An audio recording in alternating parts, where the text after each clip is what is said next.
ఈరోజు recipe great summer treat fruit custard లేదా fruit salad. ఏది ఏమైనప్పటికీ ఇదొక డెలీషియస్ క్రీమీ రిచ్ డెజర్ట్ అండి. ఏ మాత్రం ఆలస్యం లేకుండా ఫటాఫట్ రెసిపీలోకి వెళ్ళిపోదాం పదండి. ముందుగా స్టవ్ మీద ఒక ప్యాన్ నుంచి అందులో 1 టేబుల్ స్పూన్ వాటర్ వేసానండి. ఎందుకంటే డైరెక్ట్గా పాలు వేయడం వల్ల విరిగిపోయే ఛాన్స్ ఉంది. ఈ ఫ్రూట్ సలాడ్ కోసం నేను 1 లీటర్ మిల్క్ తీసుకున్నాను. 750 ml మిల్క్ ప్యాన్లో వేసాను. మిగిలిన 250 ml మిల్క్ను ఇలా బౌల్లో వేసి దీనిలోకి పావు కప్పు అంటే 4 టేబుల్ స్పూన్స్ కస్టర్డ్ పౌడర్ ఇలా వేయాలి. దీనిని ఉండలు లేకుండా కలుపుకోవాలి. ఈ ఫ్రూట్ కస్టర్డ్ని కస్టర్డ్ పౌడర్, మిల్క్ మరియు సీజనల్ ఫ్రూట్స్ ఇంకా ఫుల్ ఆఫ్ నట్స్తో తయారు చేస్తారండి.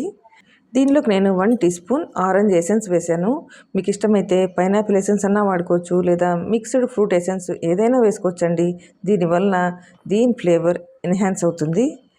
ఇలా కలిపి ఉంచుకోవాలి. ఈ లోపల పాలు పొంగొస్తుంటాయండి. అడుగు అంటుకోకుండా ఇలా ఒక్కసారి కలుపుకోవాలి. దీనిలో పైన మీగడ కడుతూ ఉంటే ఆ మీగడను కూడా పాలల్లో కలుపుకోవాలి. కాసేపటికే పొంగు వచ్చేసింది, చూసారా? ఈ కస్టర్డ్కి చిక్క పాలైతే చాలా బాగుంటాయండి. ఇలా కలుపుకుంటూ మరి కాస్త చిక్కబడనివ్వాలండి. ఇప్పుడు దీనిలోకి 3/4 కప్పు షుగర్ వేసాను. షుగర్ మెల్ట్ అయిపోవాలి ఇప్పుడు. అందువలన ఇలా కలుపుకోవాలి.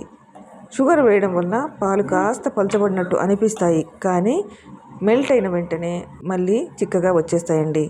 ఇప్పుడు మనం దీనిలోకి రెడీగా ఉంచుకున్నాం కదా కస్టర్డ్ పౌడర్ వేసి మిల్క్ వేసి ఈ మిక్స్చర్ని ఈ పాలల్లో వేసేయాలి. ఇలా కలిపి వేయాలండి, లేకపోతే కస్టర్డ్ పౌడర్ అంతా అడుగుకు చేరిపోతుంది. ఇది వేసిన వెంటనే కూడా ఇలా కలుపుకోవాలి, లేదంటే ప్యాన్ అడుగున ఈ కస్టర్డ్ పౌడర్ చేరిపోతుంది. అందువలన ఇలా కలుపుకొని మరి కాస్త చిక్కబడనివ్వాలి. చిక్కగా ఇలా క్రీమీ టెక్స్చర్తో ఉండిపోయింది చూడండి. ఇప్పుడు స్టవ్ ఆఫ్ చేసి దీనిని చల్లారనివ్వాలి.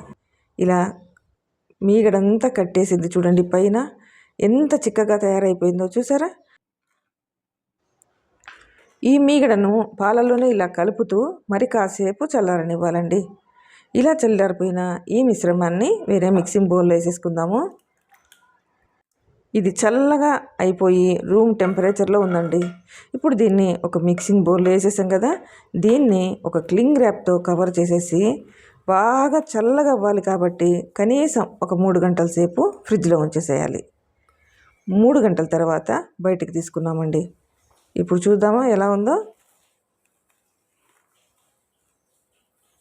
చూడండి ఎంత చిక్కగా ఉందో.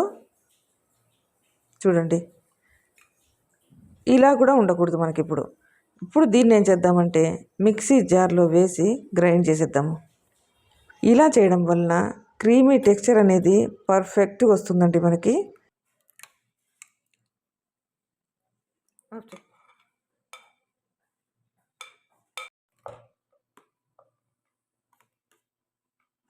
చూడండి, మిక్సీలో వేయడం వల్ల ఇలా తయారైంది.